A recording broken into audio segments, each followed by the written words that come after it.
¿En qué se basa el fundamento médico? Bien, en cierto modo es una integración. Como muy bien ha dicho Antonio, a veces parece que hay una controversia cuando hablamos de oncología.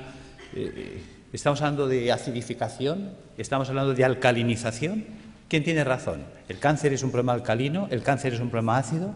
Los dos planteamientos tienen razón, porque todo va a depender de qué estemos mirando y dónde estemos mirando. El tumor en su interior es alcalino, mientras que en su exterior es tremendamente ácido. Por lo tanto, se genera esa dualidad, acidosis metabólica y alcalosis tumoral. Vamos a intentar explicar cómo se genera este fenómeno, que también esto nos va a permitir abordar la enfermedad y provocar la apoptosis tumoral. Es decir, el motivo del proyecto de trabajo que yo desarrollé inicialmente tenía una finalidad.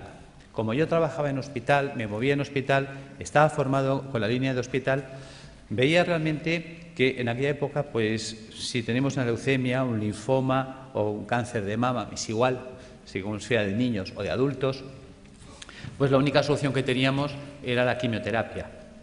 Pero esta realmente resultaba ser una terapia muy dura para el paciente, náuseas, vómitos, pérdida de pelo, en muchos casos hasta se perdían los dientes, se descalcificaban las personas, dolores terribles. Claro, te planteabas cómo conseguir que el niño que estaba en tratamiento, cuando yo estaba en oncología infantil, cómo conseguir que el niño sufriera menos y cómo conseguir también que el tratamiento fuera más eficaz. Es decir, si en lugar de dar 20 sesiones, si lo podíamos solucionar con 10, con 5. Bien, y eso es lo que me llevó a investigar qué podíamos hacer para mitigar la situación del paciente. Entonces me planteé que lo primero que teníamos que hacer era entender, para resolver un problema, lo primero que hay que hacer es entender el problema. ¿Qué es el cáncer? Te dicen, bueno, unas células que se han vuelto malas. Y bueno, sí, pero ¿y por qué? Ayer no eran malas y hoy sí lo son. Algo ha hecho que estas células degeneren, algo ha hecho que estas células se alteren. ¿Qué es lo que hay? Nadie daba contestación. ¿Hay alguna...? ¿No se oye bien en la sala? Es que parece que había un comentario por el fondo. Bien, volvemos. Entonces, ¿qué es lo que qué es lo que puede hacer que la célula se vuelva mala? Bien. Pasa el tiempo, indagas, te mueves, estudias medicina ortomolecular, estudias fitoterapia, estudias homeopatía, estudias dietética y nutrición, que son cosas que en la facultad no nos enseñan. Tienes que marcharte fuera del país, porque aquí eso no se enseñaba. Entonces, pues bueno, tuve la suerte de ir topando con gente extraordinaria, como fue Brillinger, el grupo de Hofer, estuve con Demars, Saint-Jean, en Francia, en Austria, estuve en Holanda con Oswald, estuve en Manchester con Norman Eddy, pude estar en Houston con el grupo de John Stiles, Will Spark, Denis de Lucas. Toda esta gente me fue abriendo un campo de posibilidades y una visión de la enfermedad. Con todo ese bagaje de contactos y conocimientos, pues entonces nos planteamos montar ya un proyecto. Yo estaba en la universidad haciendo prácticas de histología y me hizo gracia que muchas veces hacías tinciones y unas salían artefactadas y otras no. ¿Qué es un artefacto? Un artefacto es cuando al hacer una tinción, y si esto es una célula, aparecen manchas alrededor de ellas. Te decían que lo habías teñido mal. Y en cambio otras salían perfectas, solo se teñía la célula y el entorno no. Bien, tú con la ignorancia de estudiante piensas que sí, que igual has hecho mal la tinción, pero un día cae en tus manos un libro. Y el doctor Pischinger es un hombre que es anatomopatólogo, es catedrático de la Facultad de Medicina en Viena, en Austria, y presenta una tesis doctoral cum laude que se presenta, creo que se publicó en el año 70, The Matrix and the Matrix Regulations. Yo este trabajo lo conozco a través del doctor Ovirne. Me intereso por ese libro, lo leo, y creo que este hombre nos abre las puertas a la comprensión de la enfermedad, no del cáncer, de todas. Este hombre nos plantea que la enfermedad empieza alrededor de la célula, no en la célula. Es el entorno celular el responsable de que la célula se altere. Bien por fallo renal, bien por fallo hepático, bien por fallo pulmonar o bien por fallo multisistémico, todos a la vez. El sistema básico, podríamos decir que consta de esto, de pulmón, hígado, riñón, sistema vascular arterial, sistema vascular venoso, sistema intersticial, célula. En este caso hemos puesto la piel, pero que sepáis que también puedo poner mucosa, es indistinto. Si os fijáis, de aquí para aquí piel y de aquí para adentro mucosa. Si ahora cortara el labio, tendría en un lado piel, otro mucosa y el sistema celular en medio. Luego entenderéis por qué explico este detalle. Bien, ¿qué ocurre? Resulta que el pulmón, el hígado y el riñón son filtros que como tales trabajan 24 horas al día desde que nacemos hasta que morimos. El corazón de una persona en reposo sabemos que mueve 5 litros de sangre por minuto. Luego, por cada uno de estos filtros pasarán, lógicamente, como mínimo 5 litros de sangre por minuto. Todo el mundo entiende que si esto es el filtro del aire de un automóvil, ponemos en marcha el automóvil y el aire pasa a través del filtro, el filtro se va a ensuciar. Y te dicen que cuando esté sucio, cuando tenga 5 o 10.000 kilómetros según el tipo de filtro, que lo cambies. Lo entendemos en un coche, pero no lo queremos entender en las personas. Vamos a reflexionar sobre este dato. 5 litros de sangre por minuto y una persona en reposo. Si cada minuto pasan 5 litros de sangre, ¿qué es lo que están filtrando estos señores? Los residuos metabólicos del sistema celular. De la sangre arterial es la que lleva oxígeno, azúcares, grasas, proteínas, minerales. ¿Para qué? Para nutrir al sistema celular. Hay que enviarle oxígeno, hay que enviarle grasas, hay que enviarle proteínas para que la célula se nutra, se oxigene, viva. Pero esta célula, cada vez que respira, cada vez que recibe oxígeno, ella genera un residual metabólico o basura, que es el CO2. Si yo le envío grasas, ella la va a usar y la va a metabolizar, y cuando esta grasa se degrada, la tira, que es el colesterol. Algo así cuando nosotros ponemos aceite de oliva en una sartén, freímos un huevo, freímos una chistorra y cuando el aceite está quemado lo tiramos. Pues el colesterol sería el aceite quemado, que este debe ser eliminado. Y si le enviamos proteínas, me devuelve ácido úrico. Son ejemplos sencillos. Sabemos que es mucho más compleja la bioquímica celular, pero nos vamos a centrar en 3 datos, en 3 valores fácilmente comprensibles. ¿Qué hay que hacer con estos residuos, esos excrementos celulares? También veréis por qué hablo de excremento, que se excreta. Pues tendrá que ir al sistema venoso y a través del sistema venoso alcanzar pulmón, hígado y riñón y ser eliminados.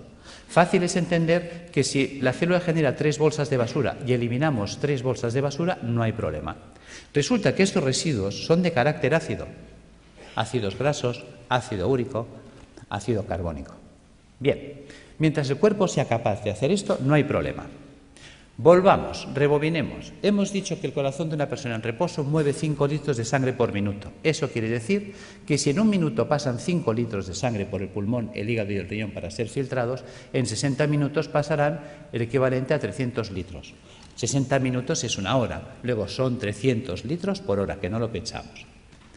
Resulta que el día tiene 24 horas. Si en 1 hora hemos filtrado 300 litros, en 24 horas habremos filtrado el equivalente a 7.200 litros de sangre. Vamos a ser generosos y le vamos a asignar a la sangre densidad 1, como si fuera el agua, que es más densa. La sangre, ya lo sabemos. 1 litro, 1 kilo. Sabemos que 1 litro de agua pesa 1 kilo. Por lo tanto, 7.200 litros pesarán 7.200 kilos. Sabemos que cada 1.000 kilos es 1 tonelada. Luego estamos hablando del equivalente a un camión de 7 toneladas al día. ¿De qué tamaño es el pulmón? ¿De qué tamaño es el hígado? ¿De qué tamaño es el riñón? Son cosas que nunca nos planteamos ni nos preguntamos. Esto lo explicó Da Vinci. Da Vinci es un hombre que hace un trabajo de anatomía, estudia el cuerpo humano y aprovecha para comprender el cuerpo humano. Porque una de las preguntas que se hacía él era saber qué definía el cuerpo humano, dónde residía el equilibrio, la proporción del cuerpo humano. Y la encuentra en el puño. Por eso desde entonces los pintores hacen este gesto para pintar. El dedo sirve para establecer el punto de fuga y darle profundidad al plano. El puño es la proporción para trasladar al lienzo. Desde entonces sabemos que si yo me quiero comprar un calcetín, el perimetral del puño es la longitud de mi pie. O simplemente cojo referencias anatómicas, mi costilla y mi clavícula. Si miramos aquí dentro está mi pulmón. ¿Qué pasa? Que mis 2 puños son mi pulmón. Si yo cojo como referencias la costilla, aquí dentro está mi hígado. Por lo tanto, si yo cierro los puños, veréis que es la distancia que estoy marcando. 2 puños. Si pongo el puño detrás, el espacio entre costillas y cadera es mi puño. ¿Cuántas veces habéis oído tengo el estómago en un puño? Y es porque estamos dimensionados por el puño. Por lo tanto, hemos hecho esta representación para que veáis el tamaño del pulmón, del hígado y del riñón. Son 2 puños de una persona. ¿Os imagináis un camión de 7 toneladas? Es una persona en reposo. Que sepamos en reposo toda la vida, Buda, que vivía en meditación trascendental. Nosotros no somos Buda. Nervios, estrés, sobrecargas alimentarias, tóxicos alimentarios. Esto va a hacer que estos filtros vayan trabajando de un modo, digamos, enloquecido. Llega un momento que, por lo tanto, estos filtros se van a obstruir. Y si nadie se ocupa de limpiarlos, porque nadie nos enseña cómo mantenerlos, ya que nosotros no los podemos cambiar en un coche. Nosotros cada 5.000 kilómetros, cada 5 años, no podemos estar cambiando los filtros del aire, el filtro del aceite y el filtro de la gasolina como en un coche. Claro, pues si no nos cuentan nada ni hacemos nada, estos se obstruirán. Empezaremos, por lo tanto, a retener CO2. Empezaremos a retener colesterol, empezaremos a retener ácido úrico, puesto que un filtro obstruido ya no trabaja al 100%, su rendimiento cae. Entonces nos vamos a encontrar que en el organismo puede variar el pH. Claro, el cuerpo no puede permitir que el pH varíe en sangre. Muchas veces nos preguntamos, ¿cómo es posible que un deportista de élite, entrenado, perfecto, esté corriendo en un campo y caiga fulminado o muerte súbita? Porque a veces ha ocurrido eso, un bloqueo metabólico. Es decir, la acidosis metabólica que ha generado ha sido tal que su pulmón, hígado y riñón no han sido capaces de drenar, ha entrado en una acidosis metabólica brutal en sangre. Sabemos que una variación del pH en un medio provoca un stop de reacciones químicas. Las reacciones químicas en sangre se paran, muerte. Algo tan simple, digamos, se nos pasa por alto. Estamos encontrándonos que entonces el cuerpo muchas veces lo que hace para evitar este fenómeno, evitar que haya un stop de reacciones químicas en sangre, empieza a hacer un acúmulo, va a retener estos radicales ácidos libres en el espacio intersticial. Por lo tanto, se irá empantanando el sistema. La interposición de residuos metabólicos en el espacio intersticial entre el capilar y las células, las endotoxinas, van a generar una serie de dificultad para la nutrición celular. Son los trabajos también de Rekebeck, cuando hablaba de la homotoxicología, es decir, la célula acabará ahogada por sus propios residuos metabólicos, por sus propios detritus, por sus propios excrementos. Esta barrera de ácidos que se nos va a formar, de ácido úrico, de ácidos grasos, etcétera, va a impedir que la célula se nutra. Veamos. ¿Veis la diferencia de imágenes? Es decir, la célula sana vive, digamos, flotando. El 70% del cuerpo es agua. Fijaros que eso es lo que llamaríamos el plasma intersticial. Ella tiene que vivir en una piscina de agua cristalina y transparente. Si los filtros se obstruyen, y ya este drenaje no se puede llevar al 100%. Imaginaros que la capacidad de filtraje es del 80%. Quiere decir que el 80% del carbónico, el 80% de los ácidos grasos, el 80% del ácido úrico se eliminará, pero el 20% se quedará parte atascado en los filtros, parte en sangre y parte se empezará a acumular en el espacio intersticial. Si esto se va llevando en el tiempo hacia adelante, acabará ocurriendo esto. Fijaros que ahora el entorno celular, y esa era la idea de Pischinger, la enfermedad empieza alrededor de la célula, no en la célula. Es el entorno celular el que va a degradar ese sistema. Fijaros que ahora la célula ya entra en precario. Fijaros que estos son ácidos. Los ácidos son altamente corrosivos. ¿Qué pasa? Que si yo tengo aquí oxígeno y quiero que el oxígeno vaya del capilar hasta la célula, tiene que atravesar esta barrera de ácidos y reaccionan con él y se los sacuden del medio. Cualquier nutriente tendrá que quedarse aquí atacado por los ácidos, con lo cual la célula se queda sin oxígeno y sin comida, y además atacada químicamente por sus propios ácidos. Fijaros que esto explica el por qué. Cuando yo tengo un tejido sano y hago una tinción celular, no se artefacta el entorno celular, mientras que cuando tengo un tejido enfermo y hago una tinción en una anatomía patológica, sí se artefacta el entorno celular, sí que fija colorantes. Se utilizan habitualmente colorantes de carácter básico, los ácidos fijan las bases, luego el entorno celular se ha vuelto ácido. Por lo tanto, los que hablan de que la degeneración celular está basada en un proceso de ácido, tienen razón, aquí están los ácidos. Claro, fijaros que esta célula en estas condiciones, ¿qué opciones tiene? Solo tiene dos opciones. Sin oxígeno, sin comida y atacada químicamente por los ácidos, opción 1, morir, por falta de oxígeno, quemadas químicamente por los radicales acumulados a su alrededor. Fijaros que si una célula no se defiende, no reacciona, porque la célula no es una tuerca, no es un tornillo, es un ser vivo, es inteligente, es un ser que, lógicamente, pues decimos que si no estuviera vivo no se podría morir. Fijaros que esta célula tiene que tener su capacidad de reacción. Una vez hicieron unos programas de televisión que clavaron esto. Creo que era una serie de dibujos animados que se llamaba Érase una vez la vida. Ahí lo clavaron. Las células son los ciudadanos del cuerpo. Los órganos, los edificios donde viven los ciudadanos. Arterias y venas, calles y avenidas, por donde transportamos los alimentos, por donde recogemos las basuras. Los nervios, el tendido eléctrico, las líneas de teléfonos, el sistema nervioso central, el ayuntamiento. Cuando miramos el cuerpo desde esta situación que parece infantil, fijaros que los americanos, si algo han tenido bueno, es enseñarnos ciencia a través de mecanismos infantiles, pues ¿por qué no aprovechar ese sistema que es altamente didáctico? Y tendremos una comprensión mayor de la enfermedad. ¿Qué pasa si las células se mueren? Imaginaos que una célula no se defiende, no reacciona. Se queda en ese medio y dice, bueno, pues me muero, esto ya se acabó. ¿Veis? Si se mueren las células del cerebro, porque esto está pasando en todo el cuerpo, entonces me quedaré sin células cerebrales, Alzheimer. Si se me mueren las células de la base del cerebro, Parkinson. ¿Veis? Fijaros que aquí tengo un cable en la mano. Por todos sitios hay cables. Los cables tienen un forro de plástico. Los cables conducen los impulsos eléctricos que en estos momentos nos permiten la informática, la luz, todo. En el cuerpo los nervios conducen todos los impulsos eléctricos y electroquímicos. Pero están forrados de la vaina de mielina. La vaina de mielina sería el plástico. ¿Qué pasaría si yo echara un chorro de ácido sobre los plásticos, sobre los aislantes de los cables? Que el ácido haría una acción corrosiva sobre el plástico. El cable se cortocircuitaría, pero dejaría de conducir. ¿Qué pasa si resulta que los nervios que me están uniendo esta célula con el cerebro, la mielina es atacada por los ácidos que hay a su alrededor? Se degrada la mielina. Sin mielina hago una enfermedad desmielinizante, esclerosis múltiple, esclerosis lateral amiotrófica, esclerosis en placa. Pissinger fue un genio. Nos hizo entender las enfermedades. ¿Veis? ¿Qué pasa si la célula, imaginaos que aquí ponemos piel y aquí le ponemos un pezón? ¿Veis? Esto es una célula del pecho. Imaginaos que esta célula se muere.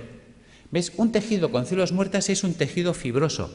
Hablaremos, por lo tanto, de fibromas. ¿Ves? Fibroma mamario, fibroma uterino, fibrosis prostática. ¿Ves? Que el fibroadenoma a nadie le preocupa. ¿Por qué a nadie le preocupa? Es un fibroma. Pues porque un fibroma son células muertas. Las células muertas no matan. Fijaros cómo somos. Vemos el problema, pero no estamos siendo capaces de valorar la trascendencia del problema.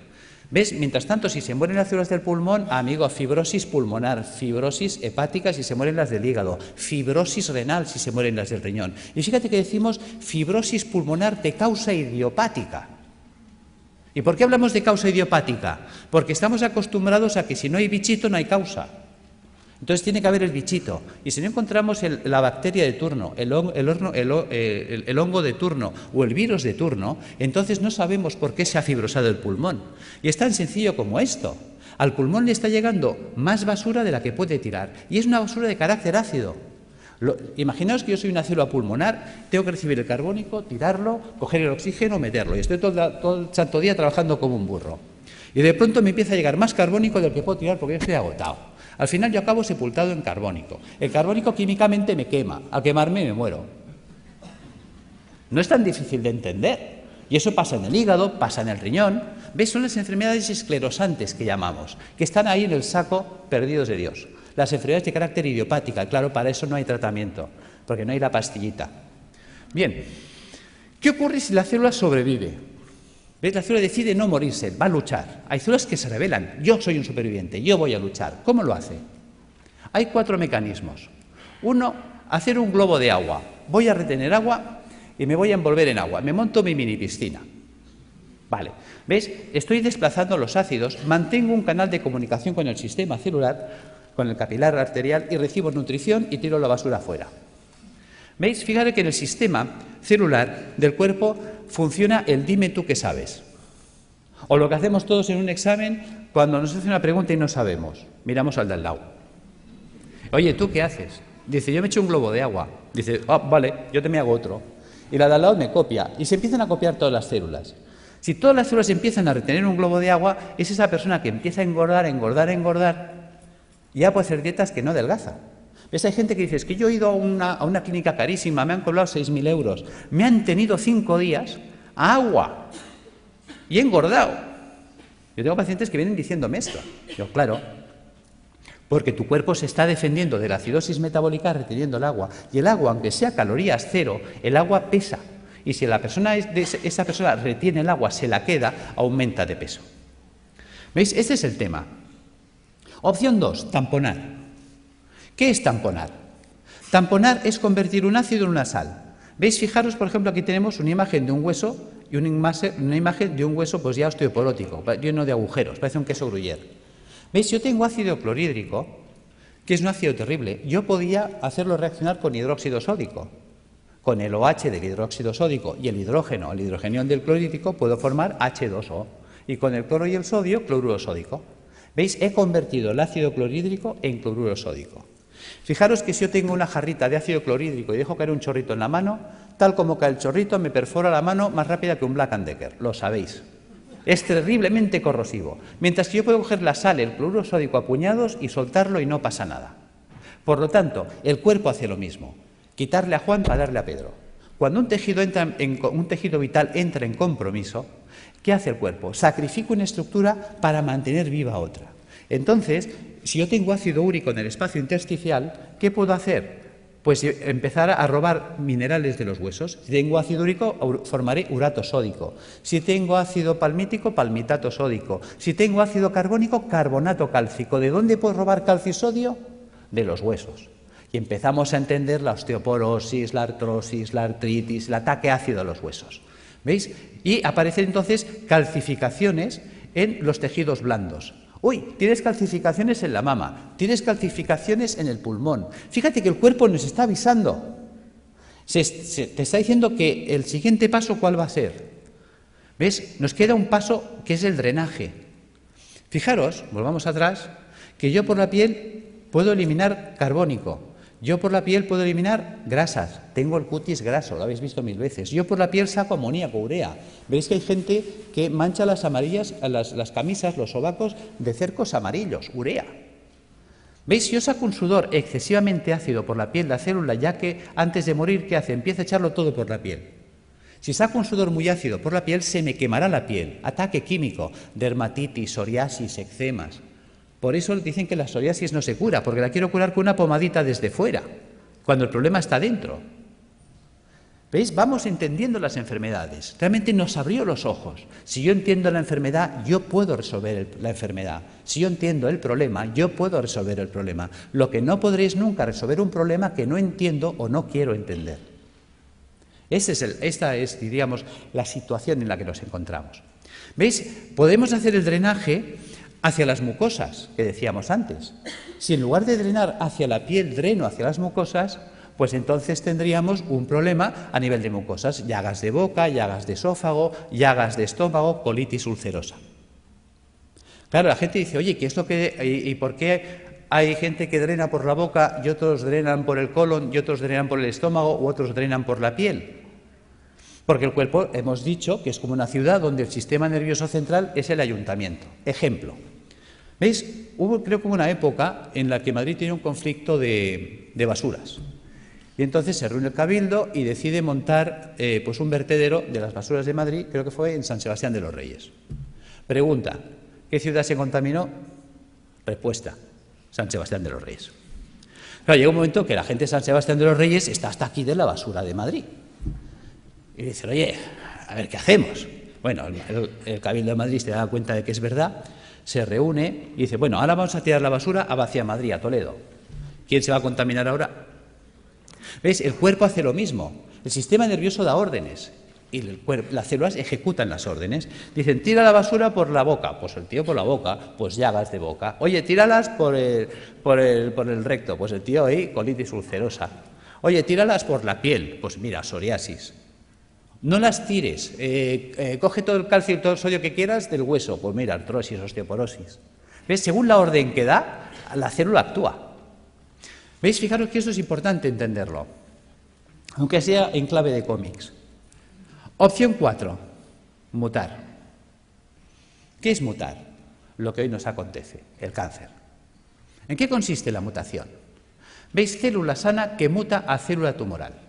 ¿Cómo vive la célula sana? La célula sana vive en un medio alcalino, vive con oxígeno, vive con poco sodio y vive utilizando proteínas levógiras giradas a la izquierda. ¿Qué ha pasado? Ha pasado que el medio se ha vuelto ácido. ¿Veis? La célula tumoral muta porque su entorno ya no es alcalino, se ha vuelto ácido. Se ha quedado sin oxígeno. ¿Qué opción le queda a esta célula sin oxígeno? Solo tiene dos opciones, o morir o mutar. ¿En qué consiste la mutación? Sabéis que la célula para vivir necesita energía. La energía es el ATP. ¿De dónde saca el ATP? Bueno, pues hemos hablado, creo que se ha hablado hoy del ciclo de Krebs. ¿Ves? En la mitocondria podemos obtener el ATP a través de la vía oxidativa, con oxígeno. Pero cuando una célula no tiene oxígeno, puede abrir una ruta alternativa que es la del pirúvico. Y entonces, a través de la glicólisis con el pirúvico, obtener ATP más ácido láctico más alcohol. Por eso, quien nos dice que en los tumores hay alcohol, se explica, porque es una ruta de fermentación ácida. Y esa ruta anaeróbica le permite seguir viviendo a la célula, que es un mecanismo de supervivencia, porque está en juego su vida. Y entonces ella, ¿qué hace? Empieza a cargar mucho sodio en su interior. ¿Veis? La célula normal, la célula sana, tiene potasio en el interior del citoplasma y sodio fuera. Se invierte, entra el sodio dentro de la célula a mansalva y el potasio sale, porque estamos usando un sistema inverso. ¿Veis? Ahora se explica cuando dicen es que los tumores son alcalinos. Claro, la célula tiene que ser muy alcalina en su interior para aguantar el ataque ácido exterior. ¿Entendéis que todos tienen razón? Si yo estoy mirando el interior tumoral, me encuentro con una alcalosis, mientras que si estoy mirando el exterior, me encuentro con acidosis. Esta es la explicación. Por lo tanto, vamos entrando en razón. Cuando estamos ya en una situación tumoral, ¿qué nos propone la medicina académica? La medicina académica nos propone que hay que cortarle la cabeza al tumor, evidentemente si se puede, si es accesible quirúrgicamente. Es decir, la decapitación del tumor es lo que llamaríamos la cirugía. Opción 2, a la hoguera, achicharrar el tumor. La radioterapia. Opción 3, el envenenamiento. Eso sería la quimioterapia. ¿Ves? La célula tumoral, la quimioterapia es un citotóxico, o sea, es un tóxico para la célula, hay que matarla. ¿Veis? Por lo tanto, o la mato de un hachazo, o la mato porque la achicharro, o la mato porque la enveneno. La cuestión es que hay que matarla. Y además es verdad, porque si no nos mataría a nosotros. Bien, por lo tanto, si observamos, esas 6 opciones que nos da, nos hace entender que estamos anclados, por decirlo así, en el siglo XII, por no decir el siglo I. Decapitación, hoguera, envenenamiento. Queda en clave de humor, pero es real. O sea, cuando hay un tumor, no hay más. O le corto la cabeza, o la achicharro, o la enveneno. Vale. Pero si pensamos como en el siglo XII, aunque la escena que os he puesto pertenece, creo que es al siglo I, nos encontramos que si pensamos como en esa época, nos queda una cuarta vía que la estamos olvidando. ¿Qué podían hacer con un enemigo difícil de batir? El asedio. ¿Os acordáis? Numancia. Le quitamos el agua, le quitamos la comida, y sin agua, sin comida, esperar, que se muere solito. Bien, eso sería la apoptosis. ¿Cómo acorralar el tumor? Pues alcalinizando al paciente, puesto que el paciente ya que está muy ácido y el ácido me está desencadenando el problema, vamos a alcalinizarlo. Resulta que sabemos que la célula tumoral para poder vivir necesita mucho sodio. Resulta que al paciente hipertenso le decimos come sin sal, al paciente cardiópata le decimos come sin sal, al paciente que está mal del riñón, al nefrópata le decimos come sin sal. Pues digamos al oncológico que coma sin sal, puesto que la célula tumoral necesita mucha sal para ser muy alcalina en su interior. Si le quito la sal, lo hago polvo. Luego, utilizar enzimas proteolíticos de acción selectiva. ¿Qué es un enzima proteolítico de acción selectiva? Una enzima que destruye proteínas, pero no todas. ¿Cuáles? Las dextro. Resulta que la célula tumoral, para vivir, ha tenido que desarrollar un tipo de proteína que es la dextro. Fijaros que en el cuerpo todos los aminoácidos son L-metionina, L-cisteína, L-arginina. ¿Por qué? Porque nuestras proteínas son levo, pero las proteínas levógiras son estables en un medio alcalino, en un medio ácido no son estables. Luego necesito una proteína estable en un medio ácido, la dextrógira. Vale, pero si yo pongo a circular enzimas proteolíticos de acción selectiva que destruyan a esa proteína, ¿ves? Ya le he quitado el sodio, le he quitado la comida, le quito los ácidos. Y luego resulta que la célula tumoral, al volverse anaeróbica, se vuelve vulnerable al oxígeno. El oxígeno es tóxico para las células anaeróbicas, las mata. De hecho, yo he estado en Alemania aprendiendo técnicas de ozonoterapia porque el ozono es tóxico para la célula anaeróbica. Vale. También podemos utilizar peroxidasas, enzimas que ayuden a liberar mucho oxígeno en los tejidos. ¿Cómo conseguir esto? ¿Cómo vamos a alcalinizar al paciente? Recuperando la función del hígado y del riñón y del pulmón, eliminando las toxinas acumuladas en el espacio intersticial. ¿Cómo lo vamos a hacer? Pues con dieta alcalinizante, con hidroterapia, con tratamiento natural y con tratamiento físico. ¿Veis? Si yo utilizo quimioterapia solo, ¿cuántos pilares tengo? 1. Mientras que si uso dieta, baños, tratamiento natural y tratamiento físico, ¿cuántos pilares tengo? 4. Es más estable. Esa es la idea. Que entendamos qué es la dieta, que nunca se nos habla de ella, qué es la hidroterapia, la gran olvidada. Hasta se me ha llegado a decir que esto no es científico. Y me lo han dicho médicos, esto de los balnearios, esto no es científico. Y resulta que existe en la Universidad Complutense una cátedra de hidroterapia médica, de hidrología médica. O sea, ni siquiera sabemos lo que tenemos en nuestras propias universidades. Y es de las mejores cátedras que hay en Europa. Cuando te mueves fuera, te hablan, la doctora Bacaicoa. ¿Y tú quién es la doctora Bacaicoa? Hasta tienes que empezar a buscar y pues dices, ¡san Dios, tengo que conocer a esta mujer!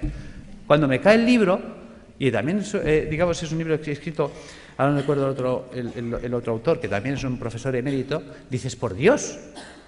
Empiezas a tirar del libro y dices, ¿y por qué me han ocultado que existe esto a mí? Bien, seguimos. ¿Qué es esto de las plantas y qué es esto del tratamiento físico? Vamos a entrar ahí. ¿Por qué dieta? Muy importante. La dieta cárnica es acidificante de la orina. Si yo me como carne, mañana estoy haciendo pis de carácter ácido. Mientras que si yo como vegetariano, mañana estoy haciendo pis de carácter alcalino. ¿Qué quiere decir esto? Que la dieta vegetariana me alcaliniza. Vale. Por lo tanto, vamos a hacer dietas vegetarianas. ¿Veis? Un filtro sucio no es un filtro roto. Un filtro sucio se puede lavar. ¿Y con qué se lavan las cosas? Con agua. A veces tan simple que es no nos lo podemos creer. Resulta que el 95% de la fruta y la verdura es agua.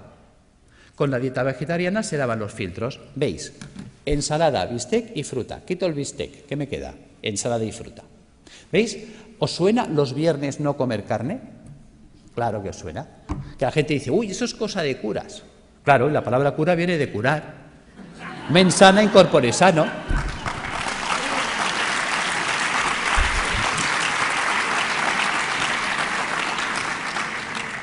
Claro, ¿qué ocurre? Que cuando las cosas gracias, pero bueno, es para romper un poco el ritmo porque estaréis cansados y dormidos. Claro, ¿qué ocurre? Claro, la gente lo relaciona con los curas, pero con la parte mística. Claro, la gente dice, ¿y esto de dónde lo han sacado los curas? Vas tirando del libro y los curas lo sacaron de un médico, Galeno. ¿Ves? Yo me acuerdo cuando empecé la carrera de medicina, fue la época que se rompieron los números clausus y entraron 3.000 personas a la universidad. Dijeron, nada, puertas abiertas, que entre todo el mundo y que sea un curso selectivo. Y estábamos 3.000 en primero de carrera. Y entonces había una asignatura opcional, optativa, que se llamaba Historia de la Medicina. ¿Sabéis cuántos se apuntaron a esa asignatura de los 3.000 que estábamos en primero? Nadie más. Con lo cual me fue genial, porque tuve un catedrático, clases particulares para mí solo. Y ese hombre, que fue el doctor Felipe Cid, al cual le tengo un recuerdo maravilloso, me dijo, te voy a citar una frase de Napoleón para empezar tu formación en Historia de la Medicina. Hay de aquel pueblo que olvida su historia porque está condenada a repetirla. Tenía razón. Y luego me citó otra frase de Oppenheimer. Decía, solo tiene futuro aquel que investiga en el pasado, porque investigando en el pasado se puede redescubrir el futuro. Tiene miga. No dijo descubrir, dijo redescubrir. ¿Veis? Nuestros abuelos nos decían, está todo inventado. Y era verdad. ¿Por qué me remito a Galeno? Galeno fue aquel médico que dijo, vale más prevenir que curar. ¿Cómo llega a esa conclusión Galeno? Porque Galeno fue el médico de los 3 nos. ¿Ves? En la época de Galeno te inscribías en la facultad, por decirlo así, el 15 de septiembre y el 30 de septiembre ya eras médico. Ya está. Y como la ignorancia es atrevida, ¡hala!, todos a ejercer. Claro, también hay que saber que en aquella época, con que supieras si el paciente hacía de vientre negro, qué malo. Si hacía rojo, mira, a lo mejor puede ser un hemorroide, ¿no? Si vomitaba verde, tranquilo. Como vomitara rojo, aburem, ¿no? Y si se vomitaba negro, dalo por muerto. Ya está, ya eres médico. O sea, porque claro, no había nada. ¿Cuáles son los 3 grandes nos de Galeno? Él sale, se sienta, como hombre sabio que fue, y por eso nos acordamos de él, y dice, Primero, no sé medicina. Con lo que me han enseñado no sé nada. Segundo, no tengo medicamentos. No existían, los inventó él. Tercer, no. Si no sé medicina y no tengo medicamentos, no puedo curar. Obvio. Claro, ¿qué hace Galeno? A Galeno le enseñan la medicina hipocrática. Hipócrates había dicho otra cosa. Hipócrates dijo que tus alimentos sean tus medicamentos, que tus medicamentos sean tus alimentos. Y se queda tan pancho. ¿Por qué dice esto? Porque él observa cosas curiosas. En aquella época la gente vivía muy asilvestrada. Todos vivíamos en el campo, muy silvestres. Y encima vivíamos con vacas y ovejas y realmente el ser humano tiende a copiar y a hacer lo que hacen los demás animales. ¿Ves? Que además es curioso, tiene relación con la historia de la medicina y la historia del medicamento.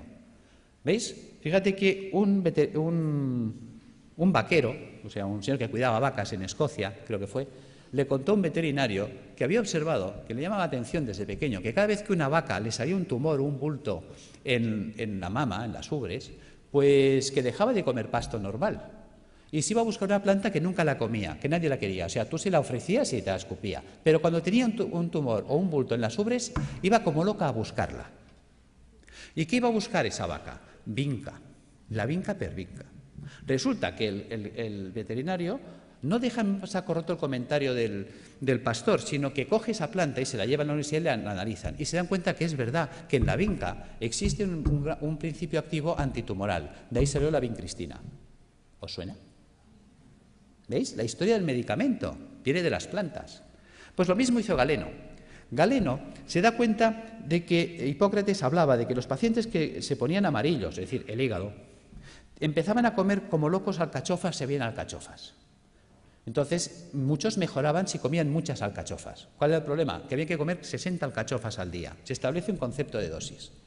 Claro, a ver quién es el guapo que desayuna, come, merienda y cena 60 alcachofas al día y durante un año.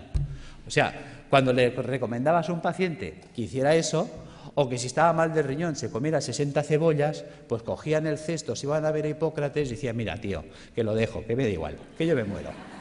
Segundo problema que había, pues si se acababa la temporada de alcachofas, ¿qué hacemos? Pues a Galeno se le enciende la bombilla. Galeno se da cuenta que la planta seca conserva lo que él llamaba el espíritu curativo de la planta, que es lo que conocemos como principio activo, y que la planta seca quedaba reducida al 5%, que esa planta seca se podía hacer polvo, se podía poner en un cilindro y con un pistón se podía machacar. Y la podía comprimir, acaba de inventar el comprimido. Y en un comprimido le atizaba 10 alcachofas, con lo cual si te daba 2 comprimidos de desayuno, comida y cena, eso funcionaba. ¿Ves? Y en montar los extractos, empieza a montar la galénica, el arte de hacer medicamentos. Entonces él se da cuenta que hay plantas que limpian el pulmón, plantas que limpian el hígado, plantas que limpian el riñón. Entonces llega una dieta eminentemente hídrica, la cura de aguas, que os suena, y le ponemos plantas que limpian el riñón, plantas que limpian el hígado, ¿ves? Por ejemplo, una cola de caballo, un té verde, una arenaria, o pongo una alcachofera, un diente de león, un boldo, o pongo una planta que me limpia el pulmón, el tomillo, el gordolobo, el llantén. ¿Veis? Hagámoslo simple, va, voy a coger té verde, alcachofera y tomillo. ¿Veis? Ya tengo la fórmula de las plantas que me van a limpiar los filtros. Si le paso agua y jabón, se limpiará más rápido. Claro, si encima le cojo los trabajos de Demetrier con los oligoelementos, me meto en los trabajos de eminentes investigadores en el mundo de la ortomolecular, vitaminas, enzimas, las acciones que tienen, vamos a mejorar la actividad y la funcionalidad de estos órganos, con lo cual el drenaje de los ácidos se va a activar. Me voy a remitir también a Galeno. Galeno se da cuenta de la importancia de los baños termales. Fijaros que en aquella época habían las termas romanas. ¿Ves? Galeno establece un sistema de dieta a la gente que venía a su consulta. ¿Ves? En las casas romanas, en los domus, había el vomitorio. La gente se levantaba, comía y se iba a vomitar para seguir comiendo, hasta que reventaban. Y cuando llegaban a Galeno, él en sus textos lo decía.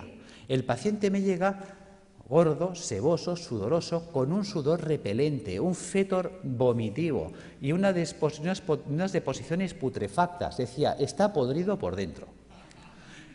Y además decía, huele a cloaca obstruida, que los romanos tenían alcantarillas, o sea, ya sabía lo que se decía él.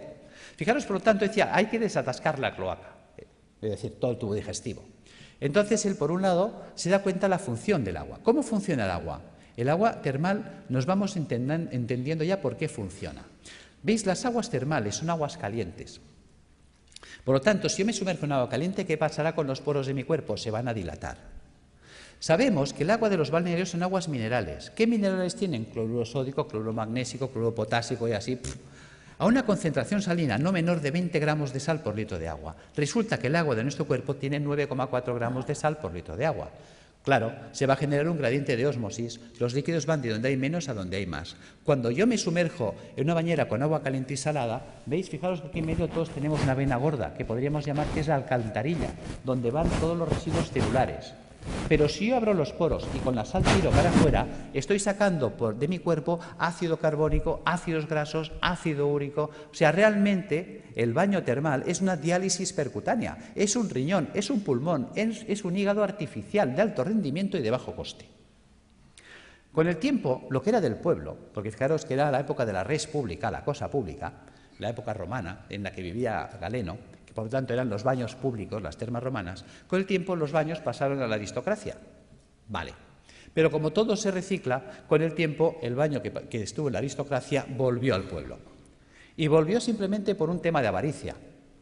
Fijaros que un balneario pues vale, por ejemplo, uno baratito, hoy en día vale 120 euros al día. Quiere decir que un tratamiento de 30 días nos costaría 3.600 euros y estabilizar a un paciente oncológico 10 meses, 36.000 euros. ¿Quién se puede pagar esto? Un rico. ¿Pero qué es un rico? Pensemos. Y no me digáis que es un tío con pasta porque es falso. Sabiduría popular. El padre obrero, el hijo caballero, el nieto pordiosero. Es decir, hay el que hace el dinero, al que se lo ventila y la familia venida menos. ¿Veis? Un rico no es eso, no es un señor con pasta. Un rico es un señor que siempre está pensando cómo tener las cosas sin pagar, que por eso es rico. Porque gana y no gasta. ¿Ves? El rico iba al balneario y dice, a ver, ¿qué tiene el balneario que cura tanto? Dice que las aguas son termales. Dice, Pepe, pon un termo en mi casa. ¿Ves? Si yo caliento, lo hago en un termo, el agua que sale del termo es termal. ¿Qué más necesito? Dice, es que esto, una bañera. Pues Pepe, pon una bañera. ¿Qué más pasa? Oh, es que el agua son minerales. Jacinto, tú que eres químico. A ver, ¿qué tiene el agua que cura tanto? Jacinto que analiza y dice, oh, es que el agua tiene minerales. ¿Cuáles? Cloruro sódico, cloruro magnésico, cloruro potásico. Joder, esto es sal de cocina, ¿no? Sí, pues échale sal al baño. ¿Cuántas veces habéis oído sales de baño? Pero ¿cuántas veces os habéis preguntado por qué hay que echarle sal al baño? ¿Cuánta sal tengo? Uy, perdón. ¿Cuánta sal tengo que echar al baño? ¿Para qué tengo que echar al baño? ¿Ves? Nunca nos preguntamos. Somos poco curiosos. Resulta que Jacinto, que era químico, le dice, es que tiene 20 gramos de sal por litro de agua. Claro, el tío que está acostumbrado a hacer números dice, pues que me haga una bañera que llena hasta la mitad cubique 100 litros. Las bañeras estándar de casa, llenadas hasta la mitad, cubican 100 litros de agua. Dice, ¿y eso? ¿Y por qué hasta la mitad? Hombre, hasta la mitad porque por el principio de Arquímedes, cuando yo me meto en la bañera, el nivel del agua sube. O dejo en espacio o a fregar. Bien. ¿Por qué 100 litros? ¿Cómo sé que en mi bañera tengo 20 gramos de sal por litro de agua? Echando 2 kilos de sal. ¿Ves? 2 kilos son 2.000 gramos. 2.000 gramos en 100, tacho 2 ceros. Tacho 2 ceros, 20:1. Ya tengo la concentración salina. ¿Qué vale un kilo de sal? El otro día lo compré en el Capravo, mientras no nos suban el IVA, a 15 céntimos el kilo. Luego 2 kilos, 30 céntimos. 30 céntimos por 30 días, 9 euros. Y en casa. Yo tengo pacientes que me llegan desesperados, y no por falta de razón. Me dicen, estoy en insuficiencia renal crónica desde hace 10 años. Ya he entrado en lista de trasplante, no aparece el trasplante y vienen hechos una pena, pobrecitos. La diálisis ya no da de sí y como no aparezca un riñón en 6 meses, yo no salgo adelante. Simplemente por decirle, ponte en la bañera con 2 kilos de sal cada día, a los 15 días ese hombre está alucinado de cómo tiene sus análisis, porque está haciendo una diálisis diaria. Está sacando ácido úrico por los poros, por ósmosis. Ósmosis percutánea. No pensamos el poder de la bañera. Ahora la gente está quitando las bañeras y abriendo los balnearios.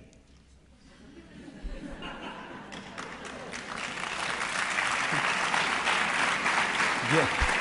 Gracias. Seguimos. Ya entendemos para qué la bañera, ya entendemos para qué una dieta hídrica. Hay mucha gente que me dice, Alberto, ¿hay que ser entonces vegetariano? No, tampoco. Y a ver, cuéntame esto, si me dices que la dieta vegetariana es buena. Bueno, es que una cosa es que la dieta vegetariana sea buena y otra cosa es que tengamos que ser vegetarianos. ¿Ves? Una vaca es vegetariana. ¿Por qué? Ella solo come vegetales. ¿Por qué? Porque puede. La vaca tiene 4 estómagos, panza, bonete, lebrillo y cuajar. La vaca puede hacer 4 digestiones al mundo vegetal. Por eso la vaca consigue el 100% de los nutrientes del mundo vegetal. ¿Cuántos estómagos tenemos nosotros? Nosotros tenemos un estómago. No podemos ser vaca. Nos falta tecnología digestiva. Es así de sencillo. ¿Ves? Hay gente que dice que yo sí, puede sobrevivir, porque el cuerpo está adaptado a sobrevivir, pero no a vivir. ¿Ves? Hay herbívoros, hay omnívoros y hay carnívoros. Nosotros somos omnívoros. Pero eso no quiere decir que nos venga bien un día a la semana limpiar. Fijaros, los reyes inventaron la bula para comer carne los viernes. Los reyes no lavaban los filtros. Pregunta, ¿de qué se morían los reyes? Los reyes se morían de gota, de ácido úrico. ¿Ves? Los ácidos son los que nos matan. Si a mí se me tapa el riñón, yo no podré eliminar el ácido úrico. El ácido úrico me va a corroer los huesos, un dolor terrible, y me va a corroer el sistema arterial por dentro y venoso. Al final me muero de una hemorragia urémica. Fijaros, perforación de las arterias, muerte. Si a mí se me tapa el hígado, no podré eliminar el colesterol. Si no puedo eliminar el colesterol, se me acumulan las arterias, se taponan, infarto, muerto. Si a mí se me tapa el pulmón, no podré eliminar el CO2. El CO2 se me acumula, ya sabéis, es citotóxico, muerto. Los ácidos nos matan. Tan sencillo como esto. Entonces, si añadimos esto a la dieta hiposódica, que ¿cómo afecta esta dieta a la célula tumoral? La célula tumoral necesita mucho sodio para alcalinizar su citoplasma y poder así contrarrestar el ataque ácido externo. Si se queda sin sodio, no puede hacerlo. Y entonces el propio ataque ácido también la puede matar. ¿Cómo matar de hambre a la célula tumoral? Utilizando enzimas proteolíticos de acción selectiva que destruyen solo proteínas extrógenas.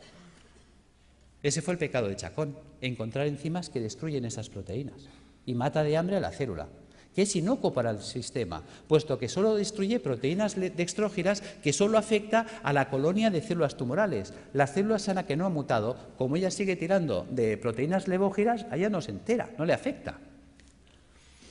¿Cómo hiperoxigenar los tejidos?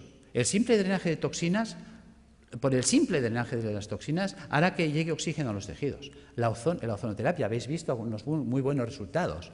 Y suministrando al paciente enzimas hiperoxidasas, que también van a mejorar muchísimo. Y aquí están los trabajos con el peróxido de fenilglioxal, que en su día funcionó, de don Gregorio Ramón Cebrián, creo que se llamaba, el doctor Javier López Garcés, hicieron unos trabajos extraordinarios con las peroxidasas. Y yo las uso, funcionan muy bien. Tratamientos físicos, claro que sí, la acupuntura, la osteopatía, la quiropraxia, la magnetoterapia, todo esto nos va a ayudar a reequilibrar todos los sistemas bioenergéticos del cuerpo. ¿Qué ha pasado con toda esa acción que hemos desarrollado? Pues que la célula tumoral, su entorno ya no es ácido. A la célula tumoral le llega oxígeno, que es tóxico para las células anaeróbicas o tumorales. Se queda sin sodio y se queda sin proteínas dextrógenas.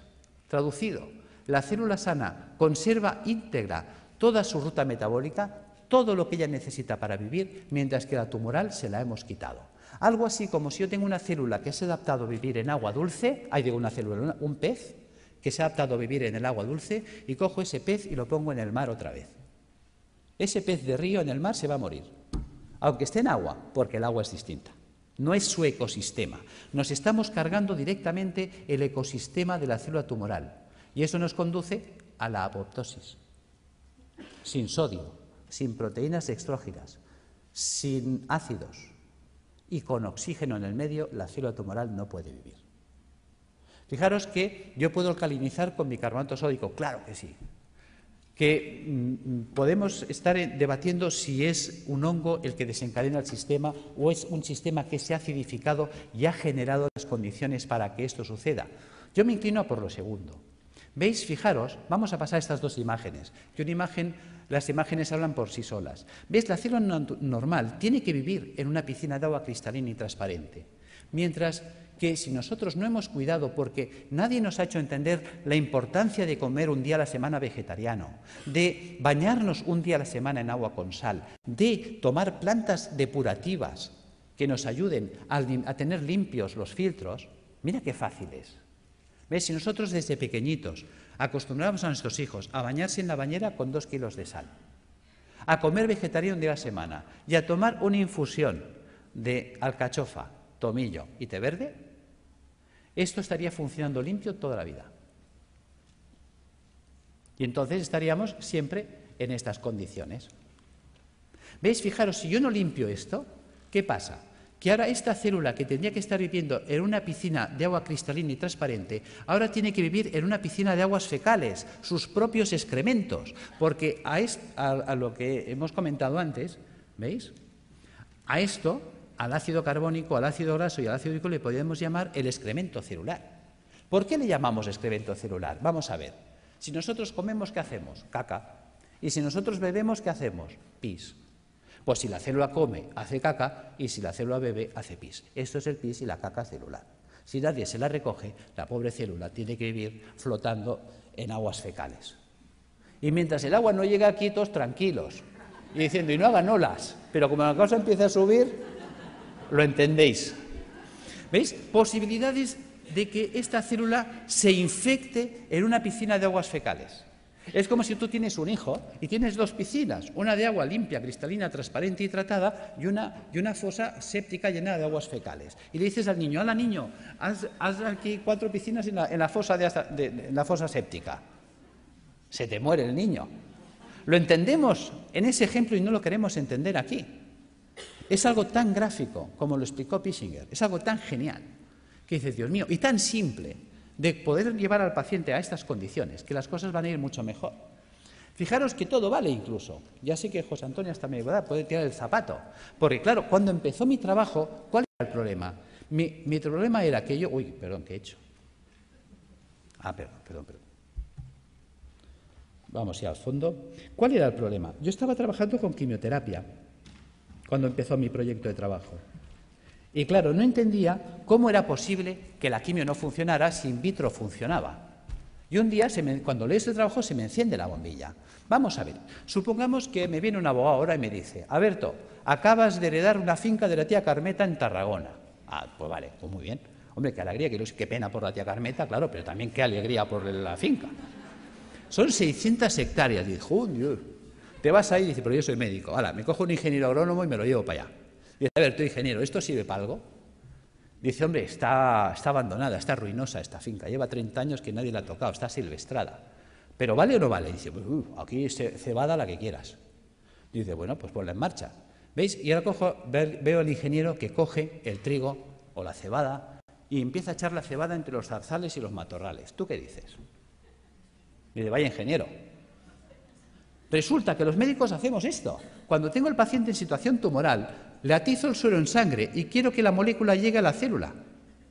Se quema por el camino, no llega. Los ácidos la destruyen. Entonces tengo mucha toxicidad y poca efectividad. Claro, cuando limpias el sistema, si tú ahora pones la quimio en sangre, ¿cuánta quimio llega?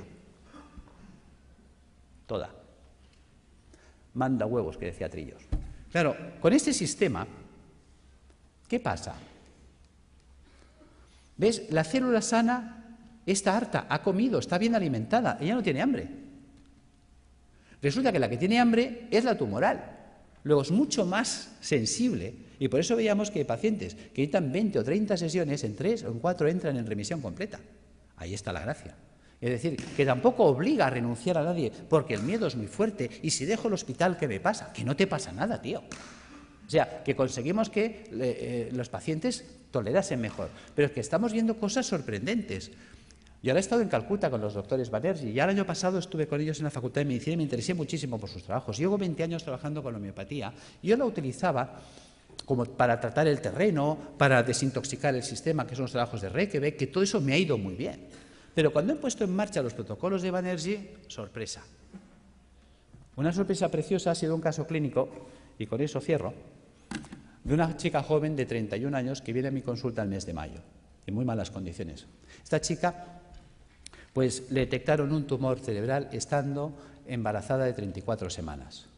Entonces se le ponen anticonvulsivantes, antiedematosos, se le hace cesárea, se salva a la criatura, se le opera, se le quita el tumor cerebral en la medida que se puede, ya sabéis que siempre se hace lo que se puede, no la limpieza total nunca es posible. Se revisa y le encuentran en la revisión general que tiene metástasis en ambos pulmones, metástasis hepáticas, las cadenas ganglionares torácicas invadidas, todo el sistema linfático abdominal invadido, metástasis óseas, metástasis musculares. En esta situación deciden, con buen criterio para mí, no abordar quimioterapia ni nada, porque es que la situación está tan avanzada, es un grado 4 tan avanzado, que la calidad de vida que va a tener la paciente y las posibilidades de sobrevivir más de 2, 3, 4 meses lo van a ver difícil. Entonces deciden tratamiento paliativo y nada más. En estas condiciones llega la consulta y pones en marcha todos estos dispositivos. Y además asocias los protocolos de Banerjee, le pones Rutagraph y más calcárea fosfórica para atender el campo cerebral, el Calicarbonicum para atender el pulmón, el Hydrastis canadiensis para atender la carcinomatosis difusa, el Zinfitum y el Hipericum para las metástasis óseas. Sorpresa. Resulta que al mes viene muy mejorada la mujer. En el mes de julio se le pide pruebas y se las hacen el 13 de julio. Y en el 13 de julio le observan, después de 2 meses y medio de tratamiento, que las metástasis pulmonares habían desaparecido, las metástasis hepáticas desaparecidas, las lesiones ganglionares en remisión completa, la lesión tumoral ni rastro cerebral desaparecida y las lesiones metastásicas de huesos y de músculos reducidas en un 50%. Esta mujer la volvemos a ver en septiembre, el estado general actual es increíble. Realmente está evolucionando muy bien. Ha sido catalogada de remisión espontánea. Y decimos...